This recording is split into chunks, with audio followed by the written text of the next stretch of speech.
ዛሬ በሁሉም የሀገሪቱ አካባቢዎች የሚደረጉ መሆናቸው የበርካታ ቴክኖሎጂዎችን በጦርነት ሂደት ውስጥ መጠቀም እየተጠቀመ መምጣቱ አገዛዙ ጦርነቶቹ ከኢትዮጵያ አልፈው ድንበር ተሻጋሪ ጦርነቶች እየሆኑ መምጣታቸው ጦርነቱ ይካሄድባቸው የነበሩ ምህዳሮችን በጦርነት ውስጥ ይሳተፉ የነበሩ አክተሮችን ቁጥርም አሃዝም መጠንም ስፋትም እየጨመረ በየጊዜው እየመጣ አሁን አዲስ አበባ እና በአዲስ አበባ ዙሪያ ላይ ጦርነት የሚደረግበት ሁኔታ እየተፈጠረ እንዲመጣ የሆነ እንዳለ ትመለከታለህ።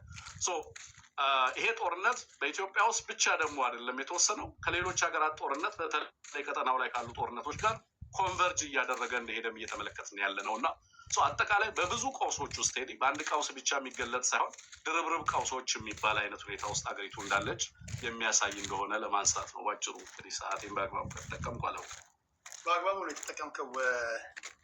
ጀዋር እዚህ ላይ የምትለው ካለ ወደ አንተ። አማራ ክልል ላይ እንደምታውቁት 4ኛ ዓመቱን የያዘ ጦርነት አለ።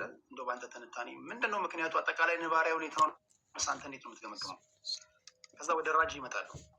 እስቲ አክቹዋሊ የኔን እድል ትንግርቱን ውስጥ ትንግርቱ በኢትዮጵያ ያለውን ነባራዊ ሁኔታ በደንብ እንትን ብሎታል። ብዙ ጥያቄዎች እየመጡ ያሉት በተለይ ከአማራ ክልል ካለው ማህበረሰብ ውጭ ያለው የሀገራችን ማህበረሰብ እንዲረዳ ምንድን ነው አማራ ክልል ውስጥ ወደ ትጥቅ አመፅ ያመራው? ምን ቢበዛ ነው? ምን ቢፈጠር ነው? ለምን ነው የፋኖ ትግል የተጀመረው?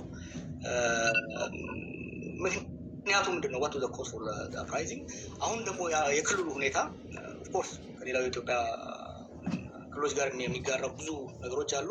አሁን ያለው ሁኔታስ ምንድን ነው? ነባራዊ ሁኔታ ውስጥ ምንድን ነው የሚለው? ከኔ ሰዓት ግማሽ ነው ውሰድና ብታብራራ፣ ከዛ በኋላ እኔ ደግሞ የራሴን እንትን አደርጋለሁ። አመሰግናለሁ ጆዋል ጀነሮሲቲ። የአማራን ሁኔታ በተመለከተ እንግዲህ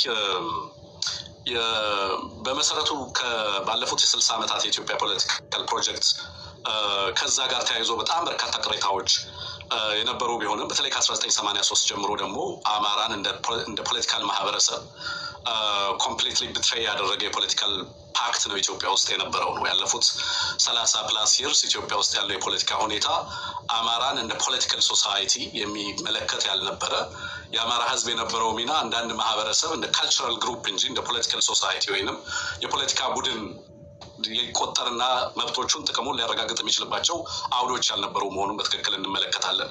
በእነዛ ተደራራቢ ክህደቶች ውስጥ ወይንም ደግሞ ከኢትዮጵያ ዘመናዊ በተለይ በ1991 ከመጣው ፖለቲካል ፕሮጀክት እና ከዛ ውስጥ የአማራ ህዝብ ተሳትፎ የሌለበት አለመሆኑ የፈጠራቸው ከፍተኛ ተጽዕኖዎች በተለይ በስነ ልቦና ደረጃ እና በአማራ ማህበረሰብ ላይ በሚኖርባቸው በበርካታ የሀገሪቱ አካባቢዎች ላይ ይደርስበት የነበረው ጫና እንዳለ ሆኖ ባለፉት 8 ዓመታት ደግሞ የመጡ ቀውሶች በተለይም የአማራን ህዝብ በከፍተኛ ቀውስ ውስጥ እንዲገባ ያስቻሉ እንደሆኑ እንመለከታቸዋለን። ብዙ ጊዜ አሁን የአማራ ክልል ቀውስ ከፕሪቶሪያ በኋላ የመጣ ፕሪቶሪያን ተከትሎ የመጣ የገነፈለ ጉዳይ ተደርጎ እንደሚወሰድ እና በዛ መንገድም ናሬት እንደሚደረግ እመለከታለሁ። ግን ትልቁ ቀውስ መሰረቱ ከፕሪቶሪያ ባሻገርም ይሄ አገዛዝ ወደ ስልጣን ከመጣ ጊዜም ጀምሮ ከዛም በፊት በነበሩ ሂደቶች ከፍተኛ የሆነ ዲስፕሌስመንት አለ። አማራ ተኮር የሆኑ መፈናቀሎች አሉ። የሀገሪቱን ፖሊሲዎች፣ የህግ ምህዳሮች፣ መዋቅሮች አጠቃላይ ስትመለከቷቸው በፀረ አማራነት የተቀረጹ ናቸው። የአማራ ህዝብን እንደ ኮሎናይዘር አድርገው ፍሬም የሚያደርጉ ናቸው። የአማራ ህዝብ በኢትዮጵያ ብሔር ብሔረሰቦች እና መብቶች ላይ ከፍተኛ አደጋን የደቀነ ማህበረሰብ ተደርጎ ይተረክ ነበር። በሀገሪቱ ህገ መንግስትም ጨምሮ በሌሎችም በሀገሪቱ ውስጥ ባሉ አሰራሮች፣ ፖሊሲዎችም ሌሎችም ተቋማዊ አሰራሮች በሙሉ አማራን ታርጌት ያደርጉ ነበር። እነዛ ሂደቶች በጊዜ ሂደት ለውጥ ያመጣሉ ተብሎ በተለይ ደግሞ ወደ ሪፎርም ወይንም ለውጥ መጣ ከተባለበት ጊዜ ጀምሮ የአማራ ህዝብ በጥያቄዎቹ በአንድም በሌላ መንገድ አድሬስ የሚደረጉበት እነዚህ ግሪቨንሶች፣ እነዚህ መፈናቀሎች፣ እነዚህ ዲስፖሴሽንስ እነዚህ ሁሉ ምላሽ ያገኛሉ የሚል ተስፋ ነበረው።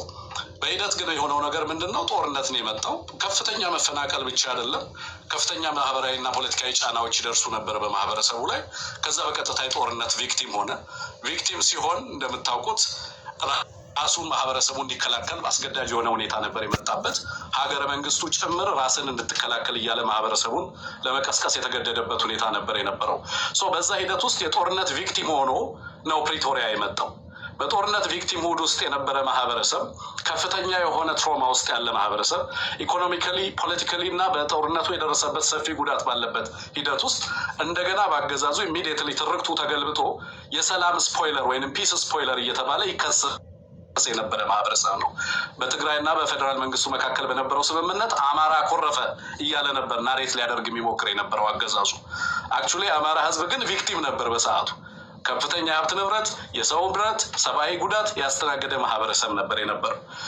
ማህበራዊ ሂሊንግ የሚያስፈልገው ማህበረሰብ፣ ሳይኮሎጂካል ሂሊንግ የሚያስፈልገው ማህበረሰብ፣ ኮምፐንሴሽን የሚያስፈልገው ማህበረሰብ እና የፖለቲካ ሂደቱ አካል መሆን የሚገባው ማህበረሰብ እንደገና ዲሚሊታራይዝ መደረግ አለበት የሚል አቋም በፌዴራል መንግስቱ ተያዘ እና አማራ ምንም አይነት ትሬት በፌዴራል መንግስቱ ላይ ፖዝ ባላደረገበት ሁኔታ፣ ካፓቢሊቲውም ባልነበረው ሁኔታ ውስጥ አገዛዙ አማራ ላይ ሌላ ጦርነት ኢምፖዝ አደረገ። በአማራ ክልል አማራ እየተዋጋ ያለው ጦርነት በአገዛዙ አማራ ላይ ኢምፖዝ የተደረገ እንጂ የአማራ ህዝብ አገዛዙን ለመውጋት ራሱን ኢንቴንት ኖሮት ካፓቢሊቲ ዴቨሎፕ አድርጎ በአገዛዙ ላይ ያወጀው ጦርነት አይደለም። this is a war imposed by the state. የአማራ